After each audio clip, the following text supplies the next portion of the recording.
Delimitation సమస్యపై మోదీ సర్కార్ clarity ఇవ్వాలన్నారు ఎంఐఎం చీఫ్ అసదుద్దీన్ ఓవైసీ. జనాభా ఆధారంగా ఉంటుందా లేదా అనేది స్పష్టంగా చెప్పాలన్నారు.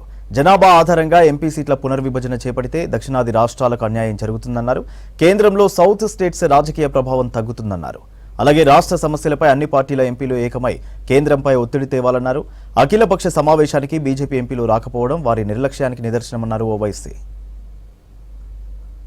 और बजट के दूसरे सेशन में तेलंगाना से रिलेटेड कई पेंडिंग इश्यूज है जो पिछले 10-11 साल से मोदी सरकार के पास पेंडिंग है। तो उस मीटिंग में हम भी गए, मगर अफसोस की बात यह है कि जो 8 एमपीज बीजेपी को यहां से तेलंगाना के अवाम ने जीत कर भिजाए थे, जिसमें 2 यूनियन मिनिस्टर भी हैं, उसमें से एक भी टर्नआउट नहीं हुआ।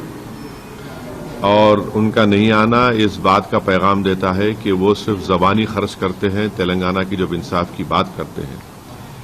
और फिर दूसरी पार्टी भी नहीं आई, बीआरएस। तो मसला ये है कि एक RRR रोड का मसला है, जिसको हैदराबाद की ट्रैफिक कंजेशन को दूर करने के लिए RRR रोड बहुत जरूरी है। आप ये देख लीजिए कि मूसी रिवर फ्रंट पर बापू घाट को तेलंगाना सरकार गांधी सरोवर के नाम से उसको डेवलप करना चाहती है, और साथ में 11 हेरिटेज ब्रिजेस है। 90 एकर्स डिफेंस मिनिस्ट्री को देने का है, और भारत सरकार से कहा गया कि भाई आप इस गांधी सरोवर के लिए आप हमको मदद करिए, 14,000 करोड़ रुपए दीजिए, उसका कोई बात नहीं होती। और ऐसे कई जो मिनिस्ट्री ऑफ होम अफेयर्स से जो आंध्र प्रदेश रिऑर्गेनाइजेशन में जो मसले रुके हुए हैं, तेलंगाना आंध्रा स्टेट ने बढ़ के हिस्सा दे दी हमको पावर बॉन्ड्स में, ये सब चीजें आप कर ही नहीं रहे हैं उसको। अच्छा, प्रधानमंत्री खुद हैदराबाद आकर RRR रोड के बारे में बोले थे हम करा देंगे, आप कुछ कर ही नहीं रहे हैं। अगर आप तेलंगाना की जनता के साथ हैं तो आप लड़िए ना तेलंगाना के लिए।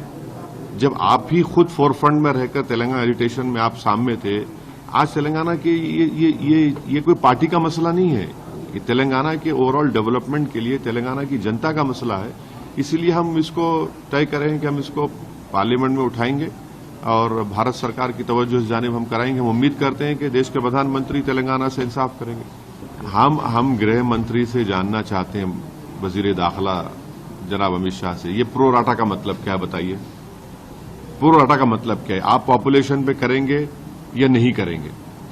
प्रो राटा का मतलब क्या है बताइए। भाई, जब सदर्न स्टेट्स ने अपना TFR रेट गिराया है, अगर आप पॉपुलेशन बेसिस पे करेंगे तो पिट जाएंगे ना। जो सदर्न स्टेट्स में जो कंसर्न है कि पहले तो भारत की लोकसभा में आप उस लैंडस्केप में देखिए उनका कितना असर है, बिल्कुल कम असर है। ऊपर से अगर आप जो उन स्टेट्स को पिनलाइज करेंगे जिन्होंने अपना पॉपुलेशन कम किया है और उनकी सीटें भी कम हो जाएंगी, तो फिर पॉलिटिकल उनके पास क्या पावर रहेगा।